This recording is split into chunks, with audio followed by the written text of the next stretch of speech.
اعوذ باللہ من الشیطان الرجیم بسم اللہ الرحمن الرحیم والذین هم بشہاداتہم قائمون، اور جو لوگ اپنی گواہیوں پر قائم رہنے والے۔ ان آیتوں میں ایمان والوں کی صفات بیان ہو رہی۔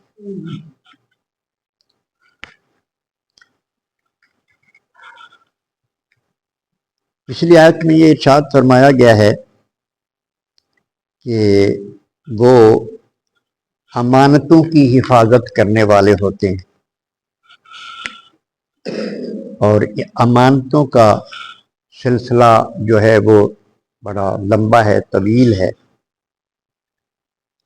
ہمارا اپنا آپ بھی ہمارے پاس اللہ تعالیٰ کی امانت ہے۔ اس میں جتنی طاقتیں ہیں ہمارے جسم کے اندر، وہ ساری اللہ پاک کی امانتیں ہیں۔ تو ان کی حفاظت مطلب یہ ہے کہ اللہ کی مرضی کے خلاف ان کو استعمال نہ کیا جائے، تو پھر یہ امین ہوگا۔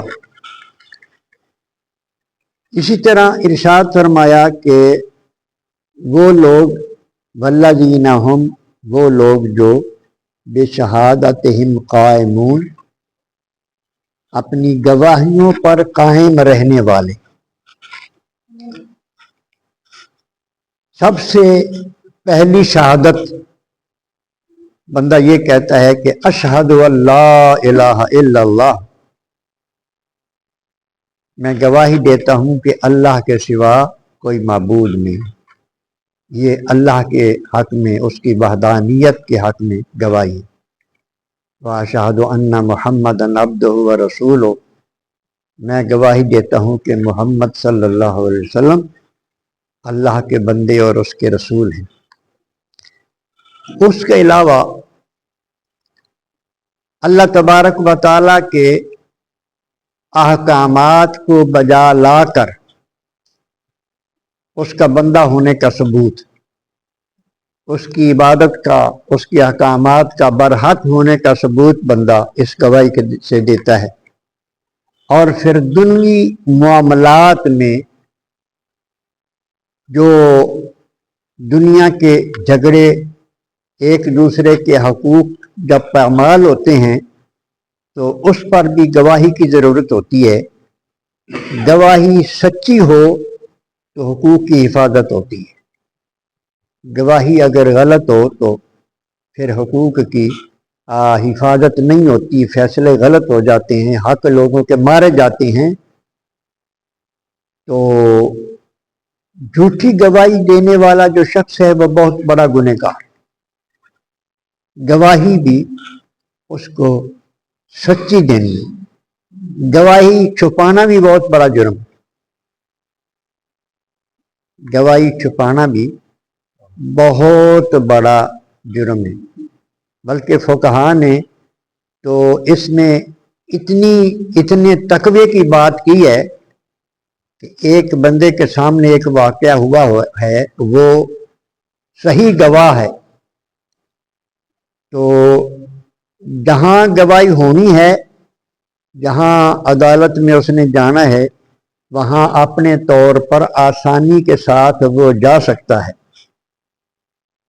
چل کر جا سکتا ہے، اپنی سواری پر جا سکتا ہے، آسانی، اس کو کوئی دقت نہیں ہے، اس کے پاس وسائل ہیں، جا سکتا ہے۔ اس کے باوجود وہ جس کے حق میں گواہی دینی اس سے سواری طلب کرتا ہے یا اس سے سواری قبول کر لیتا ہے، تو قاضی کو پھر یہ ہے، قاضی کے لیے یہ ضروری ہے کہ تحقیق کرے، اگر ایسا ہے تو اس کی گواہی قبول نہ کرے۔ یعنی یہاں بھی تقوی کا جو ہے نا جی معیار، اس کو قائم رکھنا ہے۔ تو گواہی چھپانا بہت بڑا گناہ ہے۔ جو گواہی بنتی ہے تو صحیح معنوں میں گواہ ہے، اس کو گواہی دینی اس پر لازم ہے۔ اس لیے اللہ پاک نے ارشاد فرمایا کہ جو صاحب ایمان ہیں وہ اپنی شہادتوں پر، اپنی گواہیوں پر قائم رہتے ہیں۔ ایک جگہ پہ قرآن مجید میں اللہ تبارک تعالیٰ نے یہ بھی ارشاد فرمایا کہ گواہی اللہ کے لیے دیا کرو، اللہ کے رسول کے، اللہ کی رضا کے لیے دیا کرو۔ تو ہر چیز میں، ہر معاملے میں اللہ تبارک و تعالیٰ کی رضا کو مد نظر رکھ کر زندگی گزارنی۔ اس کے بعد ارشاد فرمایا والذین ہم علی صلاتہم یحافظون، اور وہ لوگ جو اپنی نمازوں کی حفاظت کرتے ہیں، جو اپنی نمازوں کی حفاظت کرتے ہیں۔ اہل ایمان کی صفات میں سے ایک یہ بہت بڑی صفت ہے کہ وہ نمازی ہوتا ہے، ایمان والا بے نماز نہیں ہوتا۔ اگر بے نماز ہے تو پھر بہت کمزور ہے ایمان۔ ایمان والا ہے تو وہ پھر صرف ٹوٹا پھوٹا نمازی نہیں ہے، بلکہ نمازوں کی حفاظت کرنے والا، بر وقت نماز پڑھنا، نماز کے صحیح وقت کے اندر نماز پڑھنا، باجماعت نماز پڑھنا واجب ہے، وہ اس چیز کا بھی اہتمام کرتا ہے، اس میں سستی نہیں کرتا۔ اور پھر یہ ہے کہ نماز میں کچھ فرائض ہیں، کچھ واجبات ہیں، کچھ سنتی ہیں، کچھ مستحبات ہیں، ان سب چیزوں کی پاسداری کرتے ہوئے، ان کا خیال رکھتے ہوئے نماز پڑھے گا۔ مثلا نماز کے شروع میں جو تکبیر تحریمہ ہم کہتے ہیں، نماز شروع کرتے ہیں تو یہ فرض ہے۔ پھر اس کے بعد قیام فرض ہے، یعنی بلا وجہ بندہ بیٹھ کے نماز نہیں پڑھ سکتا۔ فرضوں میں، واجبات میں، یعنی بلا وجہ بیٹھ کے نہیں نماز پڑھ سکتا۔ یہ قیام فرض، اس کی حفاظت کرتا ہے۔ پھر رکوع ہے، پھر سجدہ ہے۔ رکوع اور سجدے کے اندر جو تسبیحات ہیں وہ سنت ہے، تو ان کو بھی اچھے طریقے سے جب ادا کرتا ہے تو یہ بھی نماز کی حفاظت میں آ جاتا ہے۔ اور پھر یہ ہے کہ نماز جو ہے اس کے ارکان صحیح ادا کرے۔ جب رکوع سے اٹھتا ہے تو بالکل سیدھے کھڑے ہو جانا یہ واجب ہے۔ رکوع سے اٹھا ہے، سیدھا کھڑا نہیں ہوا اور تھوڑا سا اوپر ہو کے پھر رکوع میں چلا گیا ہے، یعنی کمر اس کی سیدھی نہیں ہوئی، تو یہ واجب رہ گیا ہے۔ اگر اسی طرح نماز پڑھ لی ہے تو نماز نہیں ہوئی۔ اسی طرح دو سجدوں کے درمیان بھی ایک وقت میں سیدھا بیٹھ جانا، جب اٹھنا ہے سجدے سے دوسرے سجدہ جانے سے پہلے بالکل سیدھا کمر سیدھی ہو جائے، یہ واجب ہے۔ اگر سیدھا نہیں بیٹھا، چلا گیا ہے تو سجدے دوسرے چلا گیا ہے تو واجب رہ گیا ہے، پھر بھی نماز نہیں ہوئی۔ جب واجب رہ جائے تو اس کا ازالہ سجدہ صاحب سے کرتے ہیں، تو جو جان بوجھ کے واجب چھوڑا اس کا سجدہ صاحب کیا کرے گا؟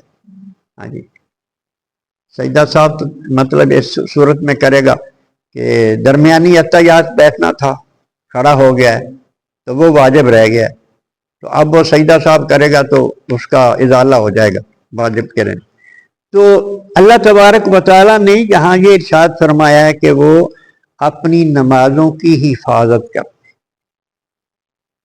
ہیں، اور نماز خود بھی بندے کی حفاظت، نماز خود بھی۔ نبی کریم علیہ الصلوۃ والسلام کی حدیث پاک ہے کہ جب بندہ نماز پڑھتا ہے تو اللہ کی حفاظت میں آ جاتا ہے، وہ اللہ کی امان میں آ جاتا ہے۔ فرمایا خبردار اللہ کی امان سے مت نکلو، اللہ کی امان سے نہ نکلنا، نماز جو ہے وہ ضرور ادا کرو تاکہ تم اللہ کی امان میں آ جاؤ۔